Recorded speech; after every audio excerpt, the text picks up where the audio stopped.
Very good morning बच्चों, मैं प्रदीप आपका फिर से स्वागत करता हूं आपके अपने न्यू एम्बिशन ट्यूटोरियल क्लासेस से। और यहां पर हम वापस आ चुके हैं आपके क्लास 12 के करंट इलेक्ट्रिसिटी के चैप्टर पर, जहां पर हम लोगों को डिस्कस करना है पार्ट 8 पर। पार्ट 8 में देखिए हम लोग क्या पढ़ेंगे, अगर वो पता करना है सबसे पहले आपको पार्ट 7 के सारे लेक्चर देखने होंगे। जाइए फटाफट से उसको देख लीजिए और फिर उसके बाद वापस आइए, फिर हम यहीं पे वापस मिलेंगे। अब क्या करना है, लास्ट टाइम हम लोगों ने पढ़ा था कि ताप का प्रभाव क्या होगा, किस पर, चालकों पर। ताप का प्रभाव चालकों पर क्या होगा। अब हम बात करेंगे कि एग्जाम्पल के तौर पर अगर कोई क्वेश्चन देखा जाए तो क्या होगा। मान लेते हैं कि किसी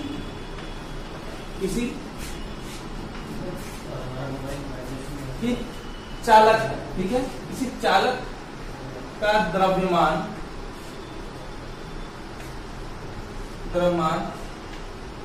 50 ग्राम, किसी चालक का द्रव्यमान 50 ग्राम है, जिससे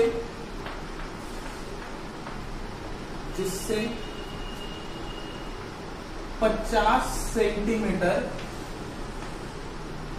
लंबी तार बनानी।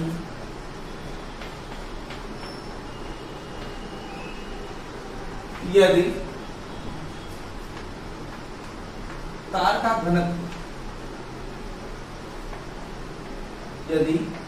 घनत्व 9.0 इंटू 10⁻³ किलोग्राम प्रति मीटर क्यूब तथा विशिष्ट प्रतिरोध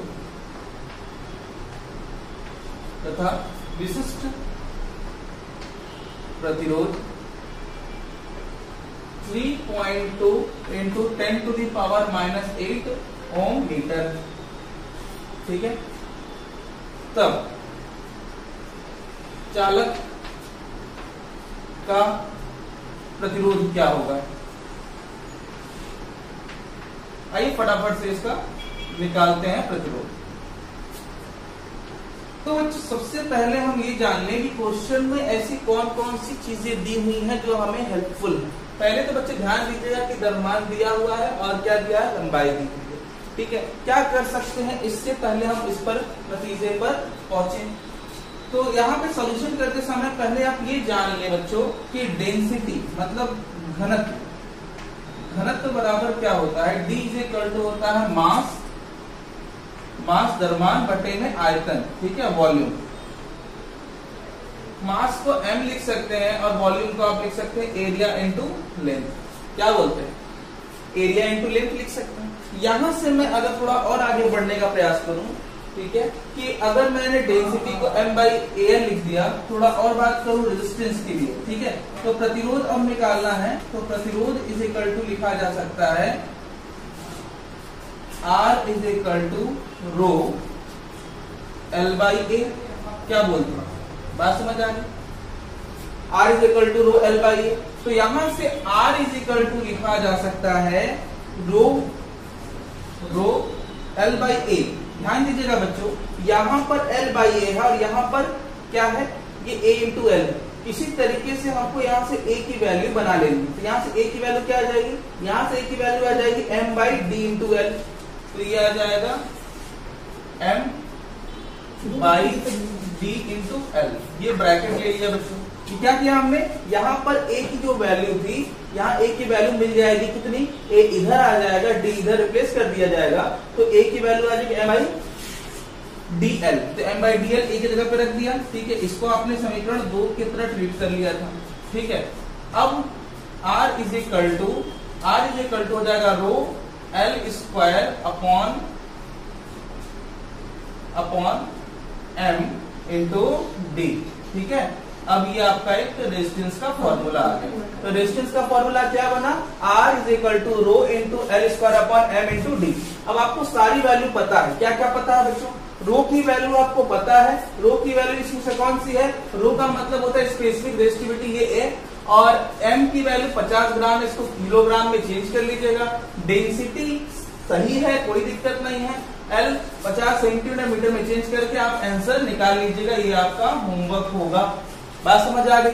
क्वेश्चन आपको समझ में आ गया। एनसीईआरटी का ये क्वेश्चन था, आप थोड़ा ध्यान से इसको करके आंसर निकाल लीजिएगा। वैल्यू सारी दी हुई है, कोई दिक्कत नहीं होगी। अब मैं दूसरे क्वेश्चन की ओर चल रहा हूँ, एग्जाम्पल नंबर 2 की ओर। ठीक है, मान लेते हैं कि मेरे पास किसी तांबे के तार का 0 डिग्री सेल्सियस पर विशिष्ट प्रतिरोध 3.0 इंटू 10⁻⁻8 ओम मीटर है। ठीक है, कमरे का ताप हमें फिलहाल के लिए लिख देना है। कमरे के ताप 30 डिग्री सेल्सियस मान लेते हैं। ठीक है, कमरे के ताप पर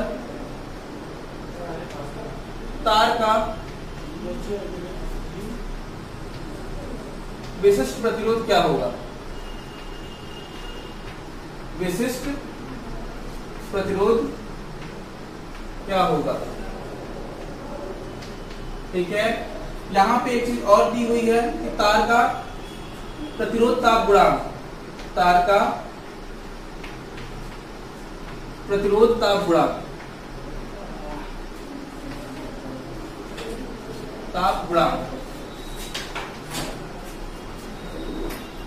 1.2 इंटू 10⁻⁻4 पर डिग्री सेल्सियस है। ठीक है, ये प्रतिरोध ताप गुणांक दिया हुआ है। आइए थोड़ा आगे बढ़ते हैं इसके सॉल्यूशन की ओर। देखिए बच्चों, पहले समझने की कोशिश करें। पहले टेम्परेचर कितना था 0 डिग्री सेल्सियस पर, और उस समय 0 डिग्री सेल्सियस पर मान लेते हैं T1 था, और फिर टेम्परेचर T2 हो गया, और उस समय जो वैल्यू मिली वो मिली 30 डिग्री सेल्सियस। ठीक है, अब यहाँ पे डेल्टा T निकालना होगा। डेल्टा T की वैल्यू हो जाएगी T2 माइनस T1, ये हो जाएगा आपका 30 डिग्री सेल्सियस। अब मैं बात करूं रो नॉट की वैल्यू 3 इंटू 10⁻⁻8 लिख दिया जाए, और रो टी की वैल्यू निकालनी है। याद है ना, रोटी की वैल्यू निकालनी। ठीक है, तो रो आपका स्पेसिफिक रेजिस्टेंस किस पर? ताप T पर, वो ताप कोई और नहीं 30 डिग्री सेल्सियस है। फॉर्मूला सिंपल सा है, अभी हम इसको देख लेंगे कैसे लगाएंगे। आइए देख लेते हैं। 1 प्लस अल्फा टी, याद आया? इसमें आपको बस फिट कर देना है सब। इसमें T की जगह पे क्या रखना है? T2 माइनस T1 कितना 30 डिग्री सेल्सियस। अल्फा की वैल्यू दी हुई है। ठीक है, कितनी है? यही तो है अल्फा। देखिए बच्चों, जो लोग को अल्फा नहीं दिख रहा है वो देख लें कि अल्फा यही तो है पर डिग्री सेल्सियस। बस उठा के रखना है। ठीक है, और T से मल्टीप्लाई करके ऐड कर लेना है, और फिर उसके बाद आपका आंसर आपके पास होगा। ठीक, चलिए अब आगे थोड़ा बढ़ते हैं और देखते हैं कि आगे हम क्या करें।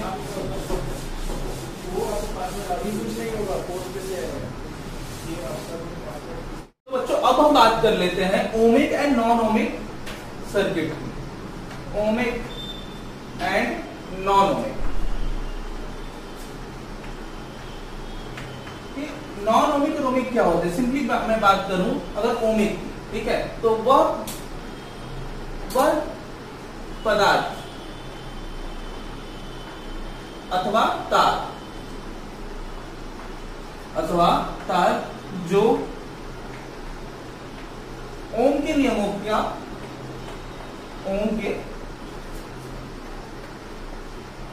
का पूर्णतया पालन करते हैं। पूर्णतया पालन करते हैं।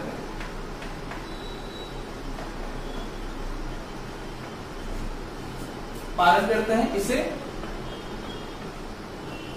ओमीय चालक अथवा परिपथ कहते हैं। चालक कहते हैं। ठीक है, एग्जाम्पल के तौर पे मैं बता दूं, सभी धातुएं जैसे टंगस्टन, तांबे के तार आदि ओम के नियमों का पालन करते हैं और यह कुछ इस तरीके से वोल्टेज और करंट के बीच में संबंध सीधा स्थापित करते हैं, मतलब सरल रेखा बनाते हैं। सिंपली मैं बात करूं कि नॉन ओमिक सर्किट क्या होगी, तो इसी का उल्टा, वह पदार्थ अथवा तार जो ओम के नियमों का पालन नहीं करते हैं। और क्या, नियमों का पालन नहीं करते, पूर्णतया भी नहीं करते और अप्रोक्सीमेट नहीं करते, ठीक है, पालन नहीं करते हैं, अनओमी परिपथ कहलाते हैं या अनओमी चालक कहलाते हैं, ठीक है। अनओमी, यहाँ पे अनओमी चालक या फिर कहलाते हैं। फॉर एग्जाम्पल मैं अगर बात करूं कौन कौन से ऐसे एग्जाम्पल हैं, तो टॉर्च का बल्ब, तो टॉर्च का बल्ब आपने देखा होगा, ये भी ओम के नियमों का पालन नहीं करता, ठीक है। तो इसका ग्राफ कैसा बनेगा, तो बच्चों इसका ग्राफ रैंडम होता है, ठीक है। तो जिस तरीके का हो जाएगा पहला ग्राफ वोल्टेज और करंट के बीच में, ठीक है। और सिंपली मैं बात करूं तो इस तरीके का, कुछ इस तरीके। तो ये सब ग्राफ जो है बताते हैं कि वोल्टेज और करंट अनुपातिक नहीं, ठीक है, ओमिक और नॉन ओमिक सर्किट। क्लियर। थोड़ा और आगे बढ़ते हैं और आपका होमवर्क ये होगा कि आप ओमी और अनओमी के आपके एग्जाम्पल और सर्च करें, ठीक है। चलिए, ओमी और नॉन ओमी के बाद एक सबसे इंपॉर्टेंट टॉपिक पर हम लोग डिस्कस करेंगे और उसका नाम है गयात्मक प्रतिरोध, ठीक है, dynamic resistance, okay. Dynamic resistance. Finally मैं बात करूं डायनेमिक का मतलब, तो डायनेमिक का मतलब होता है कि जो चीजें बार बार बदलती हो या फिर स्थिर ना हो, उसे डायनेमिक है। इसको हम लोग हिंदी में कहेंगे गयात्मक प्रतिरोध, गयात्मक प्रतिरोध। देखिए, गयात्मक प्रतिरोध हम लोग जनरली उन सभी परिपथों या चालकों के लिए इस्तेमाल करते हैं जिसमें वैल्यू जो है हर क्षण बदलती है, मतलब वोल्टेज और करंट की वैल्यू हर पल अलग अलग होती है। तो किसी अनओमी परिपथ में, किसी अनओमीय परिपथ में या फिर चालक में किसी क्षण का मतलब क्या होता है कि किसी भी टाइम पर हम अगर इसकी वैल्यू छोटे टाइम इंटरवल के लिए, क्षण के मतलब होते हैं छोटे टाइम, किसी क्षण विभवांतर या वोल्टता, विभवांतर या वोल्टता तथा धारा का अनुपात चालक का गयात्मक प्रतिरोध कहलाता, गयात्मक प्रतिरोध कहलाता, ठीक है। और ये वैल्यू आपकी लगभग ओम के नियम के इक्विवेलेंट होती है। मतलब अगर मैं किसी नॉन ओमिक सर्किट की बात करूं, ये नॉन ओमिक का ग्राफ है, ये वोल्टेज और ये करंट है, तो किसी क्षण ये बी और यहाँ पे ए ले लूं और इस क्षण अगर मैं यहां से यहां तक डेल्टा वी मान लूं और यहां तक डेल्टा आई मान लूं, तो यहां पर R इज इक्वल टू लिखा जा सकता है डेल्टा वी बाई डेल्टा आई, और ये वैल्यू लगभग आपके ओम के नियम के अनुसार होगी। मतलब कोई भी आपका चालक हो, किसी क्षण उसके वोल्टता और करंट का जो रेशियो होगा वो ओम के नियमानुसार ही होगा, ठीक है। तो गयात्मक प्रतिरोध का मतलब समझ में आया, जो किसी क्षण वोल्टेज मतलब विभवांतर और उनके बीच में धारा का अनुपात होगा, उसे हम चालक का गयात्मक प्रतिरोध कहेंगे, ठीक है। अब हम बात करेंगे बच्चों परिपथ में वैद्युत ऊर्जा। तो अब हम बात करेंगे चालक में चालक में अथवा